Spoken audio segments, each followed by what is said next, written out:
Eran pasadas las 9 cuando por fin se abrió la puerta principal. Nicholas entró con el aspecto de haber estado en una guerra. Llevaba la ropa cubierta de hollín negro, el rostro surcado por ceniza y sudor. La furia controlada de antes había sido reemplazada por algo más frío, más peligroso. Ethan se puso de pie de inmediato. «Informe. El fuego está apagado. Los hombres están en el hospital, estables. El edificio es pérdida total, pero el seguro cubrirá la mayor parte». Nicholas se quitó la chaqueta y la arrojó sobre una silla. «Tenemos que hablar». Algo en su tono hizo que el estómago de Ellie se tensara con miedo. «¿Qué ha pasado?» Nicholas sacó el móvil, deslizó el dedo por unas fotos y se lo entregó. La pantalla mostraba una pared del almacén quemado. Pese a los daños del incendio, el mensaje era claro, pintado con spray rojo sobre los ladrillos ennegrecidos. La camarera no puede esconderse para siempre. Debajo de las palabras estarcido, con una precisión inquietante, estaba su rostro. La misma foto del aviso de recompensa, pero más grande, más destacada. Alguien se había tomado el tiempo, durante o después del incendio, para dejar ese mensaje concreto. A Ellie le temblaron las manos mientras miraba su propia imagen en aquella pared en ruinas. Sabían que el almacén ardería, lo habían planeado, y aún así se habían tomado el tiempo de entregar aquella amenaza. «Están escalando», dijo Nicholas en voz baja, recuperando el móvil. No se trataba solo de dañar mi propiedad o herir a mi gente. Se trataba de mandarte un mensaje a ti, de hacerlo personal. Ellie se dejó caer en el sofá, las piernas de pronto incapaces de sostenerla. Pensé que había dicho que la presión estaba funcionando, que estaban retrocediendo. Me equivoqué. La admisión claramente le costó.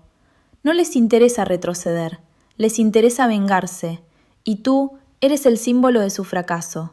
Mientras sigas viva, eres la prueba de que no son invencibles.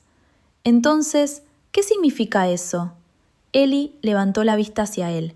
¿Qué pasa ahora? Nicholas se sentó a su lado, lo bastante cerca para que ella oliera el humo pegado a su ropa.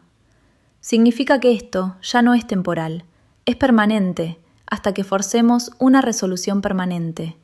No dejarán de venir a por ti, ni en semanas ni en meses, no hasta que uno de los bandos gane. Las palabras cayeron sobre ella como un sudario. Ya no habría más fingir que aquello se disiparía. Ya no más contar los días hasta la libertad. Esa era su vida ahora. Correr, esconderse, mirar por encima del hombro, vivir bajo amenaza constante. Entiendo si estás enfadada, continuó Nicholas, si quieres culparme por arrastrarte a esto, pero necesito que entiendas algo. Se volvió para mirarla de frente, con los ojos oscuros, intensos. No permitiré que te hagan daño. Cueste lo que cueste, haga lo que tenga que hacer, te mantendré a salvo. Eso no es negociable. ¿Incluso si implica más violencia? La voz de Ellie salió más pequeña de lo que pretendía. ¿Incluso si implica que muera gente? Sí. La simple honestidad debería haberla horrorizado. Tal vez la habría hecho 3 semanas atrás, cuando solo era una camarera preocupada por el alquiler y las propinas. Pero desde entonces había aprendido demasiado sobre su mundo. Había comprendido que en ciertos círculos la protección exigía fuerza, y la fuerza, a veces, exigía violencia. «No quiero que hagan daño a nadie por mi culpa», dijo. «Ya han hecho daño a gente. 3 de mis hombres esta noche. Esa es culpa de los albaneses, no tuya». La mandíbula de Nicholas se tensó. «Tú no empezaste esta guerra. Simplemente estabas en el lugar adecuado, en el momento adecuado para salvarme la vida. Todo lo que ha venido después es consecuencia de sus acciones, no de las tuyas». Ellie quería creerlo. Quería absolverse de la responsabilidad por la violencia que se extendía desde un único momento de instinto, pero no conseguía hacerlo del todo. «Vamos». Nicholas se levantó y le ofreció la mano. «Has hecho pan, lo huelo, y no he comido desde esta mañana». El cambio brusco hacia la normalidad resultó chocante, pero Ellie tomó su mano y dejó que la ayudara a levantarse. Se dirigieron a la cocina donde el pan se enfriaba sobre la encimera junto a la olla de sopa. Le sirvió a ambos en silencio, aquel ritual doméstico extraño, frente al telón de fondo de incendios provocados y amenazas. Nicholas comió con método claramente hambriento, a pesar del caos del día. «Está excelente», dijo después de la tercera cucharada. «La receta de mi abuela», respondió Ellie automáticamente. Comieron sin alarmas, pero no fue incómodo. Solo 2 personas compartiendo una comida después de un día agotador, encontrando un pequeño consuelo en cosas sencillas. Cuando Nicholas por fin se fue a ducharse para quitarse el humo y el hollín, Ellie se quedó en la cocina, limpiando despacio. A través de las ventanas, Manhattan brillaba con 1.000.000 de luces. En algún lugar allí fuera, había gente buscándola, planeando, maquinando, esperando una oportunidad. Pero en ese momento, en aquel apartamento carísimo, con hombres peligrosos protegiéndola, Ellie estaba viva, estaba a salvo, y mañana seguiría construyendo algo real a partir de los restos de su vida interrumpida.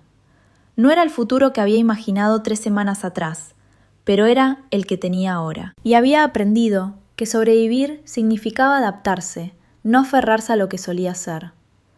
La llamada llegó a las 6 de la mañana, arrancando a Ellie de un sueño inquieto.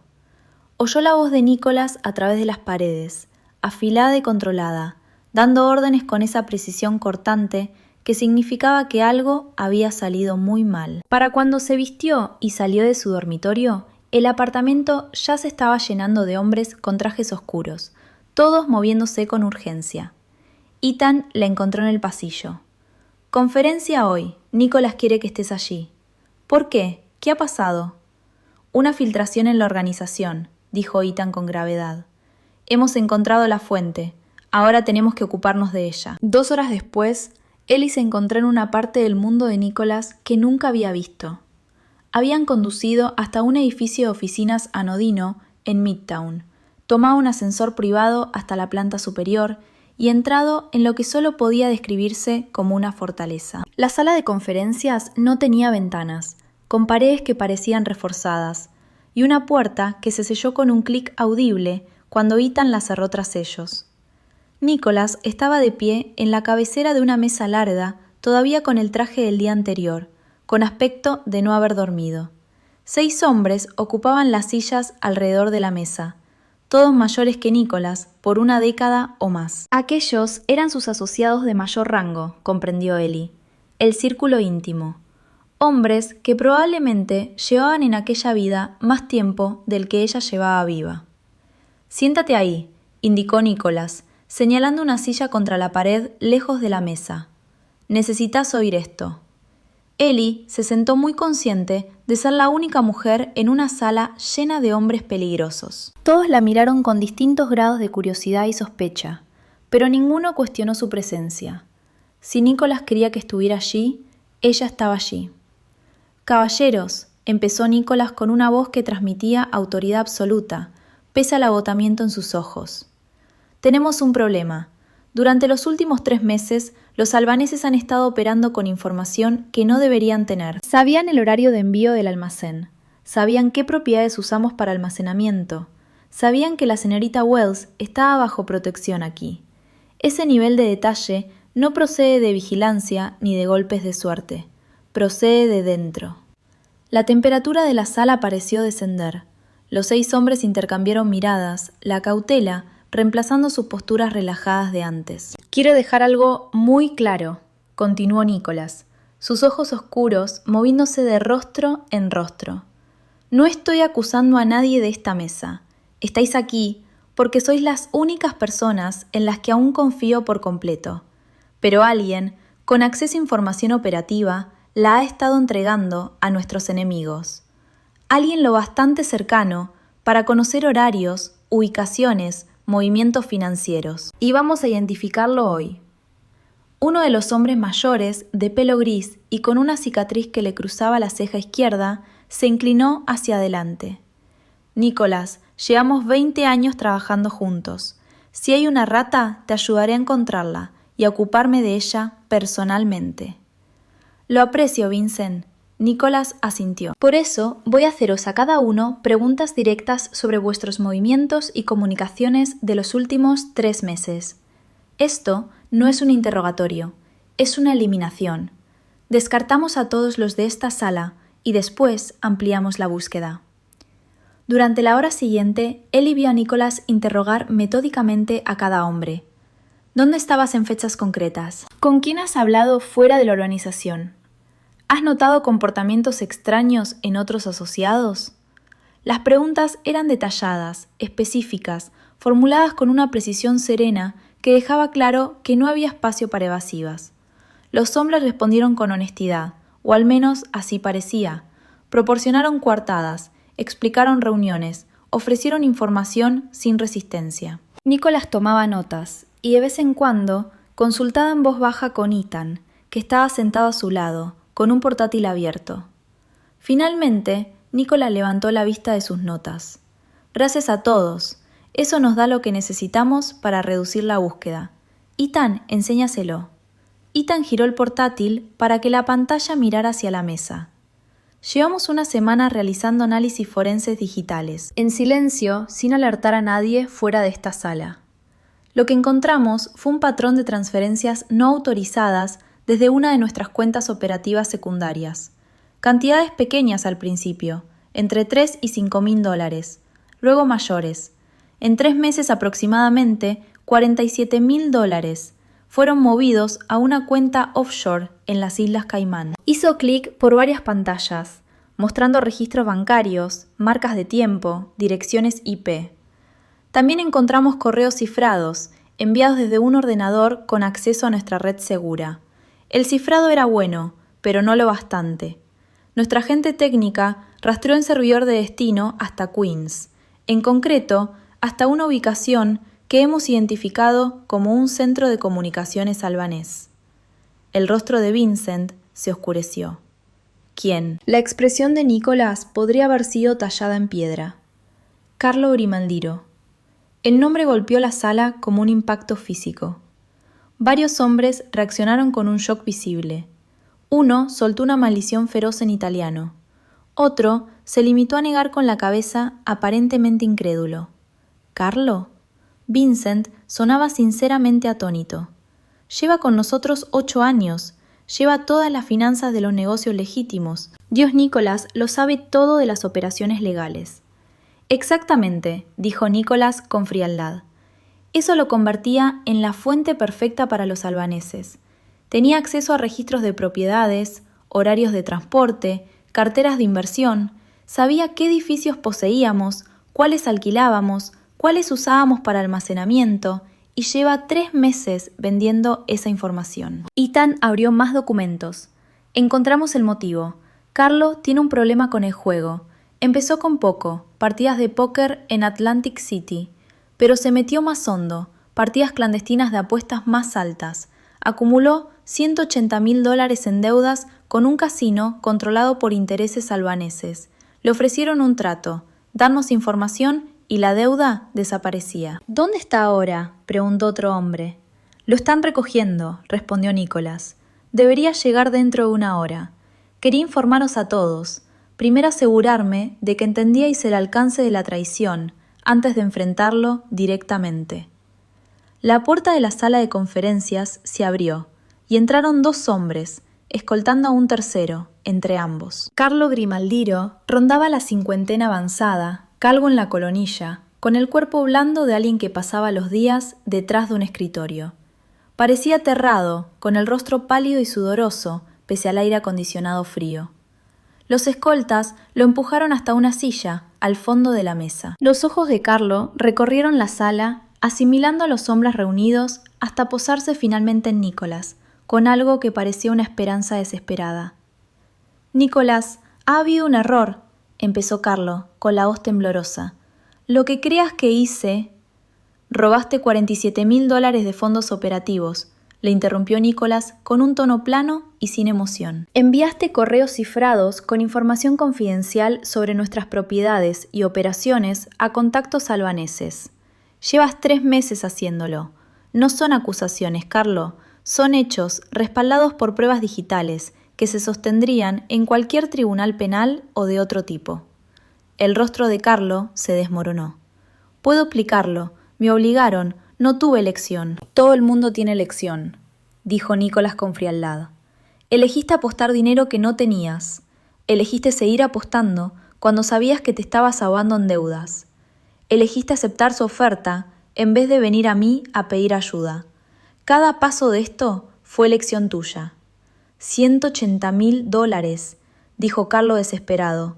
¿Cómo se suponía que iba a pedirte una cantidad así? Habrías querido saber por qué, y no podía contarte lo del juego.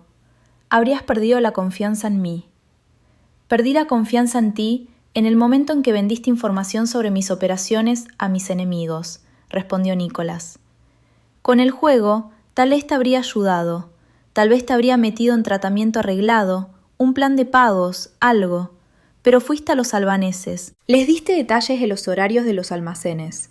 Les dijiste qué propiedades usamos y cuándo. Pusiste en peligro a todos los miembros de esta organización, incluida una mujer inocente que no tiene nada que ver con nuestro mundo. Su voz bajó más peligrosa. Ese incendio del almacén, 3 hombres resultaron heridos porque los albaneses sabían exactamente cuándo y dónde golpearnos. Lo sabían porque tú se lo dijiste. No eres solo un ladrón, Carlo. Era responsable de que mi gente esté en el hospital. Carlos lloraba ya, las lágrimas corriéndole por la cara. Nunca les di información sobre personas, lo juro, solo números, registros financieros, direcciones de propiedades. Me aseguré de que fueran solo temas logísticos, nada que pudiera hacer daño a nadie. ¿Crees que logística y violencia son cosas separadas? Vincent escupió desde el otro lado de la mesa. ¿Crees que querían direcciones de propiedades para enviar felicitaciones de Navidad? Usaron tu información para planear ataques, para atacar nuestras operaciones, para amenazar específicamente a la señorita Wells. Tú permitiste todo eso. Ellie había permanecido en silencio durante todo el enfrentamiento, sentada contra la pared y observando. Ahora entendía por qué Nicholas había querido que estuviera allí. No se trataba solo de una traición dentro de su organización. Se trataba de ella. La información que Carlo había vendido había contribuido directamente a la capacidad de los albaneses para señalarla, para saber dónde estaba protegida, para intensificar sus amenazas con precisión. ¿Qué les dijiste sobre la señorita Wells?, preguntó Nicholas, con una voz mortalmente tranquila.